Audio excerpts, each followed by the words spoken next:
Pastor, தெரியாத்தனமா விழுந்துட்டேன் pastor, தெரியாத்தனமா போயிட்டேன் பாஸ்டர், தெரியாத்தனமா சிக்கிட்டேன் பாஸ்டர். யாரோ சொன்னாங்க, அப்ப அது என்னுடைய காதுல கேட்கவே இல்லை, காதுல ஏறவே இல்லை. ஆனா இப்போ அந்த காரியத்துல விழுந்து சிக்கி நான் தவிச்சிட்டு இருக்கிறேன், படாத பாடுபட்டு இருக்கிறேன். இப்பதான் தெரியுது அது தப்பு.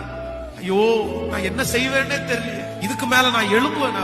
இதுக்கு மேல நான் காப்பாற்றப்படுவேனா? திரும்ப இழந்து போன மதிப்பு எனக்கு வருமா? நான் தெரியாம இப்படிப்பட்ட ஒரு காரியத்துல சிக்கிட்டேன். ஆண்டவர் எனக்கு ஹெல்ப் பண்ணுவாரா? இப்பொழுது அது ஒரு பாம்பை போல எனக்கு முன்னாடி வந்து நிக்குது, எனக்கு விரோதமா அது வந்து நிக்குது. நான் மீள முடியாத ஒரு சிக்கலுக்குள்ள விழுந்துட்டேன் அப்படின்னு யாரோ ஒருத்தர் இந்த உபவாச ஜெபத்துல அழுது கொண்டே இருக்கலாம். ஆனால் உங்களை பார்த்துதான் ஆண்டவர் இன்றைக்கு வாக்கு கொடுக்கிறார். நீ அறியாத செய்த காலம் தானே, நீ தெரியாம விழுந்துட்ட. சரி, யாரோ ஒருத்தர் சொன்னதுக்கு அப்புறம் கூட உன் புத்திக்கு அது எட்டல.